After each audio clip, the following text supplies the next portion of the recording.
podcast is brought to you by Little Shop of O's. For all your sex toy needs, go to littleshopofos.com. I confess that the best birthday I have ever had was spent making love on the roof of Old Navy. All night long. All night long. That could be a commercial. This podcast is intended for those 18 and over. If that's not you, please check out scarletine.com and come back to this podcast when you are of age. Thank you for listening to the BedPost Confessions podcast. BedPost Confessions is a monthly reading and performance series based in Austin, Texas. Smart, sexy stories. Between performers, we ask the audience to anonymously submit their own experiences worthy of confession, which are then read aloud by our producers. The performance you're about to hear was recorded on June 20th, 2013, performed by Austin-based novelist and playwright Mo Daviau. Here is Mo reading her story, Cure His Heart. So I've been involved with BedPost Confessions pretty much since the beginning, and for a long time I wished that something sexy would happen to me so I could come and tell you all about it. Be careful what you wish for, because you just might get it. This is called Cure His Heart. Nicholas and I began with lies. Who doesn't lie on an online dating profile? I hadn't intended to be an online dating liar. I was merely tracking the OKC movements of a writer in Boston that I had a small writerly crush on, waiting to screw up my courage to contact him and tell him I was interested. I'd stripped my profile of all information except for one line, the line of a poem by Adrienne Rich.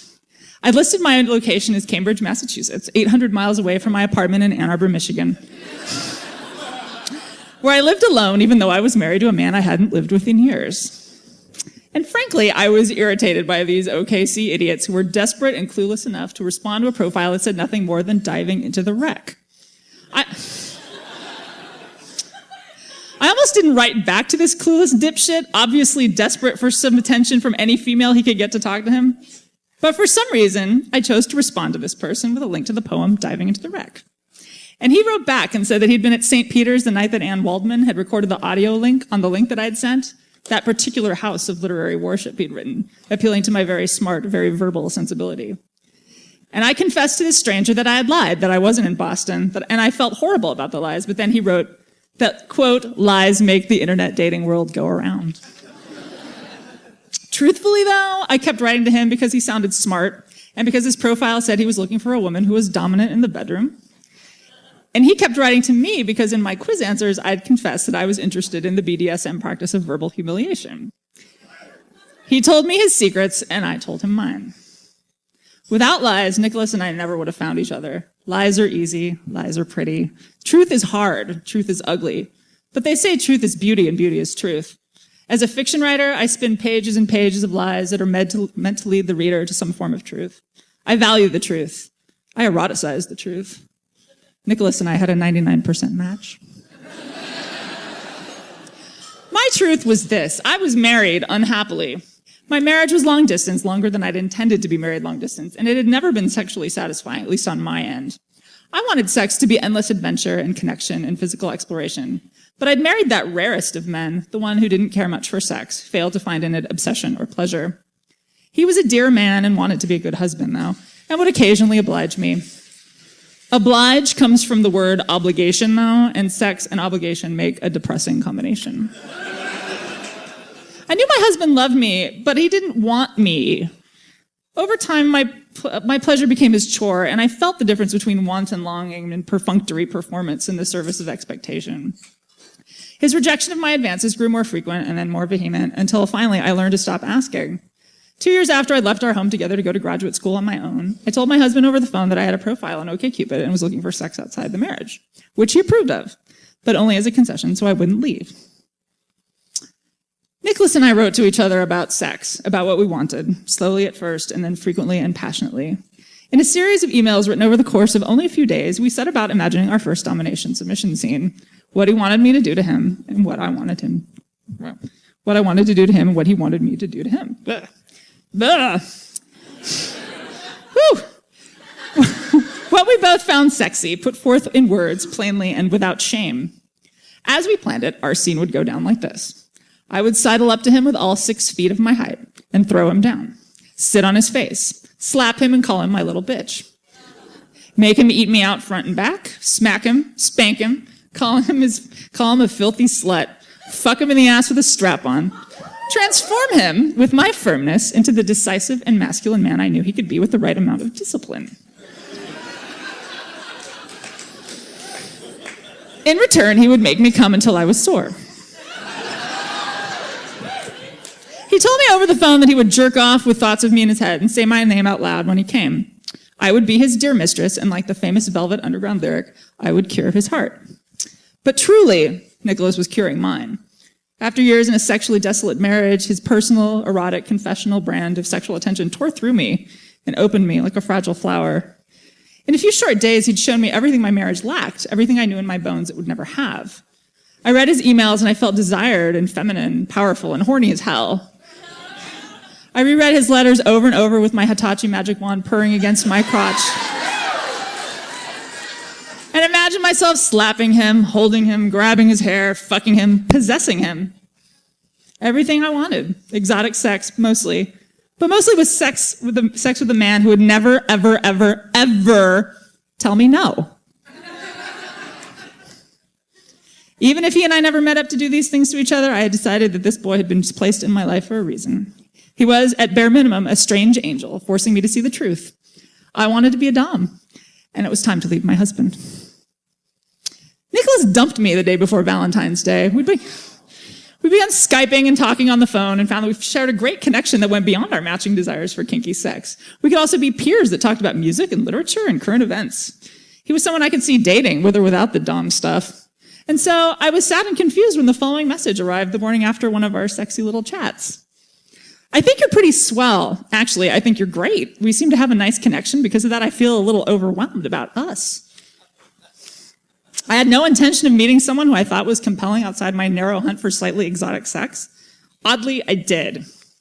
I don't think it would be responsible of me emotionally to continue. You live 1,000 miles away, and I don't think in the long run I would not be able to feel attached in some way. The thing of it is I don't think it would work for me to have a long-distance romantic entanglement. I thought he was being a big baby, running from his feelings like an irrational, overthinking coward. But I love that he felt that way, even though we'd never met face to face.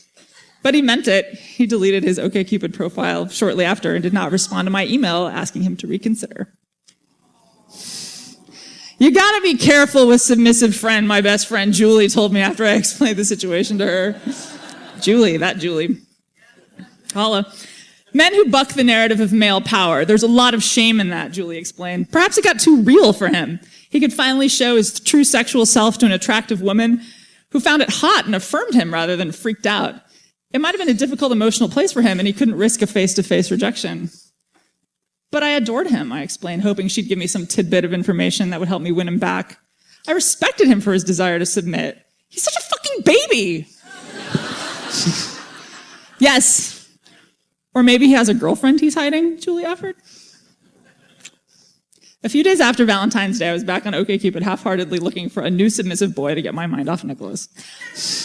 I typed in the keyword dominant and a series of photos of naked torsos would appear, all of them headless and belonging to self-proclaimed dominant men looking for submissive women. And then I found what I knew was Nicholas's new profile. 27, Boston, looking for someone dominant in the bedroom, someone with the same career and hobbies as he had. Listed as single, but with the following disclaimer. I'm seeing someone. Actually, we're engaged, doing this openly and honestly.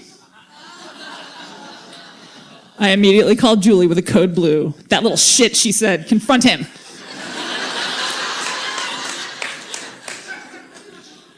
I sent him an email telling him what I'd found. He deleted that account less than 1 minute after I hit send on that email.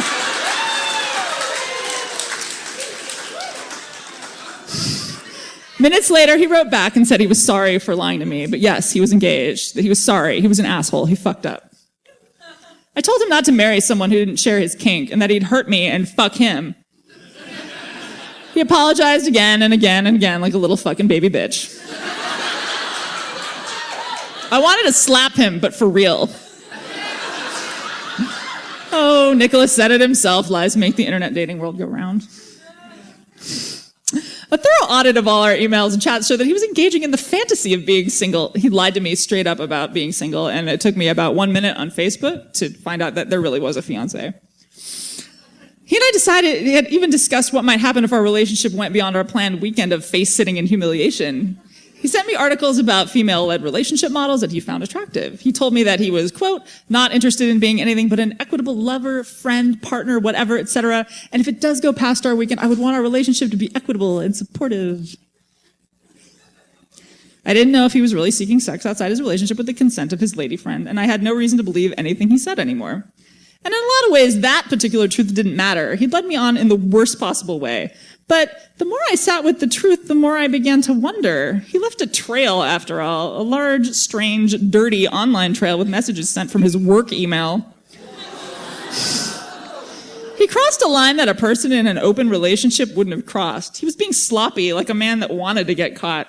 Getting caught is a coward's way out of a relationship, and he was definitely being a coward. Don't marry someone who doesn't share your kink, unless maybe your kink is dishonesty, or marry someone who doesn't share your kink because you'd rather keep your kink on the side, marry the pure Madonna, but find the perfect whore to sit on your face. Like a good dom, I'd become a figure to be feared. A month later, Nicholas freaked out to hear from me again, even though I said in the email that I came to him in peace.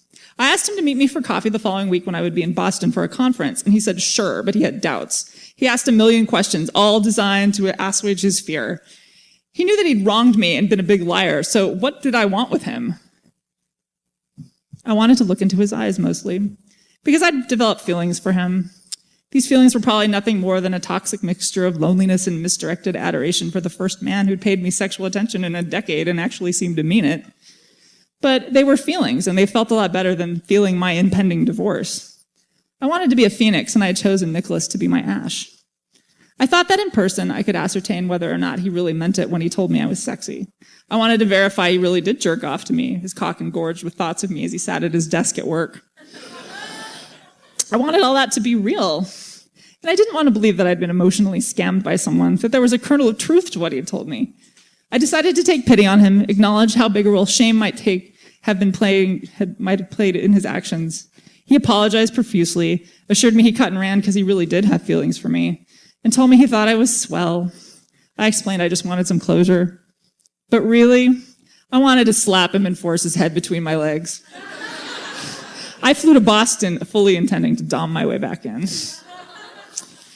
Nicholas appeared before me at a coffee shop on Newbury Street wearing a gray cardigan, a detail I took as a good sign, since we had discussed cardigans at length.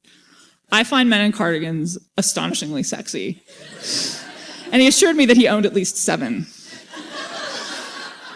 I too wore a gray cardigan. It was a damp, snowy day, and he appeared before me with melting snow in his hair and on his glasses. Sorry I'm all wet, he said. Aren't we all? Oh, the great tragedy of Nicholas is that he and I click so well. There are no shortage of interested men presenting themselves to me on online dating sites, some of whom say they want me to dominate them. But most of the time, the lack of intellectual connection makes the propositions feel unwanted and icky. Nicholas is one of those guys I could talk to ad nauseum about whatever. He'd be a friend if we'd met under different circumstances. And so we chatted like friends, over coffee, not far from the school where Nicholas teaches, cautiously and flirtatiously. I told him I'd come to look into his eyes, and he and I each took off our glasses and pressed our noses together. I didn't know what I was looking for in requesting that gesture. There were no messages hidden there, nothing revelatory, just the blue meat of his irises, the eyes of any ordinary man. The offer's on the table, I said. I can't, he said. I can't. Okay, I said. Except moments later, he changed his mind, and he and I were on our way to my hotel room. I slapped his face. I ground my lips into his. I called him a dirty fucking slut, pussy, coward, cunt. I called him my dirty fucking pussy, slut, coward, cunt. I told him I liked him so much. I slapped him harder. I slapped him lighter. I realized that I don't go around slapping people, so I don't know how hard I slap.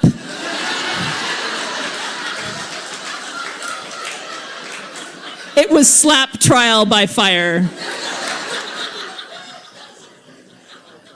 I ordered him to take off his clothes. I threw him on the bed and smacked his ass. I told him his only job was to pleasure me. He relented. I forced him on his knees and grabbed his head and forced it between my legs. And then he freaked out and stopped and said he couldn't do it anymore. He looked dazed and scared. I hugged his little naked body and patted his head. He put on his clothes and left, apologizing. And before he left, he grabbed me and gave me a kiss. And then he was gone. There's a line in the aforementioned poem, Diving into the Wreck. The thing I came for, the wreck and not the story of the wreck. The thing itself and not the myth. I had to see Nicholas for the thing itself and not the myth, which, when Adrian Rich says it, is an admirable endeavor. This hunt for truth. This naming of the truth as the spoils of a great solo journey is what makes Diving into the Wreck a great poem. But this hunt for the truth didn't seem so admirable. Yes, there was this thing itself. There was a guy named Nicholas who led me on, who I clicked with, who lied to me, claimed to want me to fuck him and humiliate him and have a loving female authority relationship with me, maybe. But really, he was going to marry another woman, and because in addition to being a dom, I'm kind of a masochist, I went and found his wedding photos on Facebook last week. And I can confirm that he really did get married. His new wife may or may not have known that he was having dirty chats and making promises that he had no intention of keeping with a woman in another city. I don't know. The thing itself wasn't the thing itself that made me so maddeningly happy, so alive and charged in the body I'd almost forgotten. The thing itself wasn't Nicholas. There was no thing itself. Just the shock and shame at how the smallest bit of sexual attention from a stranger undid me. Lately, I've come to see kink as a sort of theater, a space created between two or more people when the borders of sexuality are expanded to destigmatize acts that are considered shameful, painful, strange. I don't really want to slap men and call them my little slut pussy bitches, except I do. Because for so long my sexual self heard the word no and only the word no, that a groveling, desperate yes is so far from my experience that hearing it takes me to that small, potent little place of healing. But above all, it has to be honest. Sex has to be honest. Relationships have to be honest. If we're going to hurt our lovers, it should be with the consensual slap of a hand or the crack of the whip, not with the lies that truly tear us asunder. Thank you.